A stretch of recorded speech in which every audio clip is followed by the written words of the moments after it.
There was a great rancher, and he owned a mammoth big ranch way in the northern part of Colorado near the mountain section. And on this certain ranch, the owner or the caretaker, what we call there the top, the foreman, he had about 5 daughters. They were all beautiful women, young, single. And there was a little lady there, which was a cousin to these girls, that her father and mother had both deceased. And she was brought over there to live with her uncle.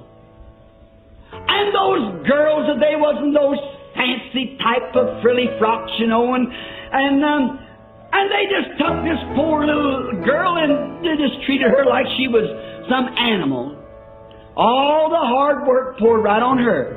She washed the dishes, she cleaned up, she fixed the bunks, she had to do it all. And they just stayed around with polished fingernails and manicure, the stuff on their lips and all fixed up, you know, just prissy. When they heard that from Chicago, the big packing company who owned the outfit, his young single son was coming to visit the ranch. Oh, did they dike out in good clothes? And did they dress and make ready for his coming? And each night the conversation would be, they were going to dance this young man and marry him, then they would own the ranch themselves, for the son would fall heir to all. So they made themselves ready. Of course, that poor little cousin, that reminds me of an offcast somewhere. You can appreciate her. She was a beautiful woman, but oh my, she was a nice little girl, but she was not even considered among them, not as a relative, not even considered. So the poor little fellow just went ahead working, and when the young man arrived, they didn't know it, but he come looking for a wife.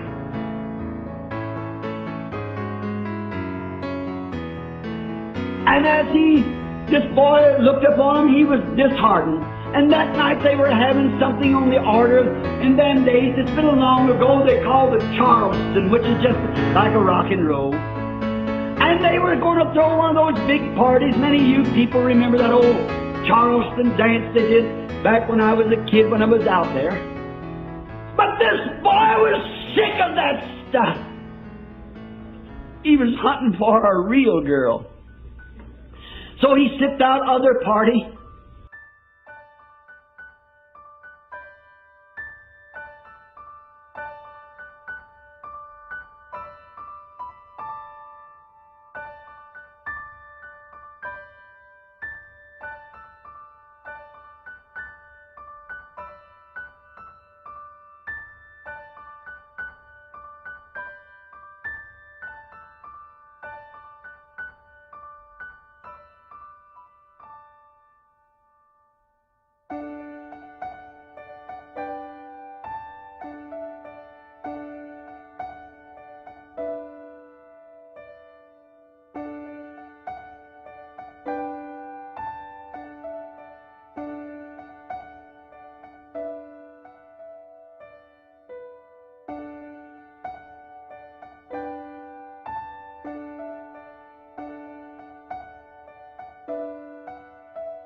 Good evening. Don't be afraid of me. I want to tell you something. I come out here for one purpose. I come out to find a wife. I've been watching you, and I've found that you are a virtuous woman. I am so sick and tired of that fancy going on in the city. I find a character in you that they don't have. I want a wife with character. You just meet that specification. Will you marry me?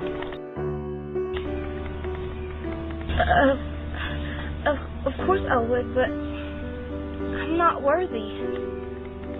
Don't think of that. I'm not looking for clothes and things. Now, you make yourself ready. 1 year from this night, I'll be back to get you. Will you marry me?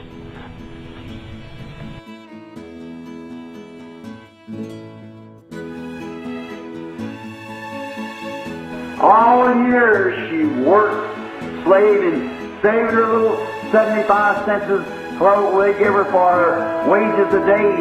And she was saving up her money to buy her wedding gown, to make everything ready. Oh, that was all her thought, make it ready. And she has made herself ready. She got her clothes, her wedding clothes, while her cousins laughed at her and made fun of her.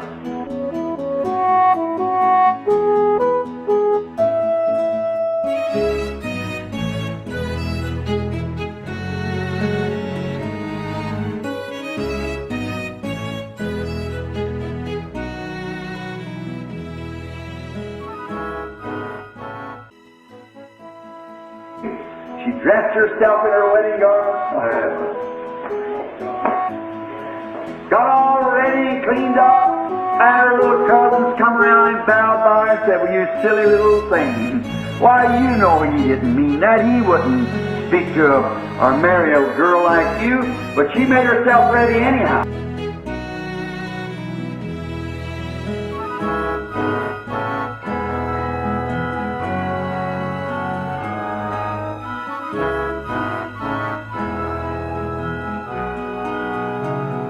So come along late in the evening and they begin to mock and make fun of her. She stood right at the door waiting anyhow. And so he said, "What time did he say he'd be here?" He said he didn't say. But said he told me the night that he gave me the engagement ring. He said he told me it would be about 1 year from now. Therefore, I've got an hour left. Amen. Just kept waiting. I got 1 hour left. 30 minutes left. 10 minutes left. And they laughed and made fun of her, called her everything.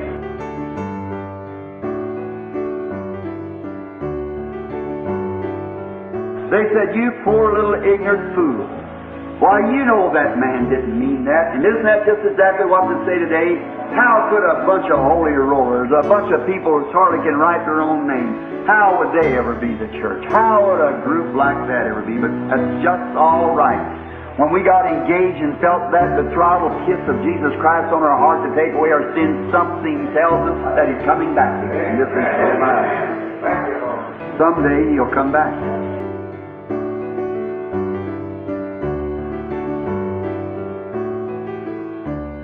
But finally, right at that crucial hour, they heard the sand turning under the wheels. The horses are coming.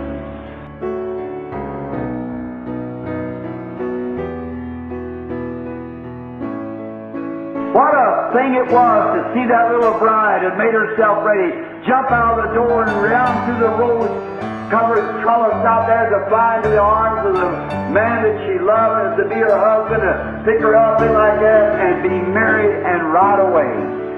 Some of these days, brother, those who are making fun and saying holy roller and Pentecostal and things like that, we're awaiting. We still got a little time. They say, "Oh, they're so different from what it ever was." Don't worry, we got a little time left. At that moment that He promised, He'll be here.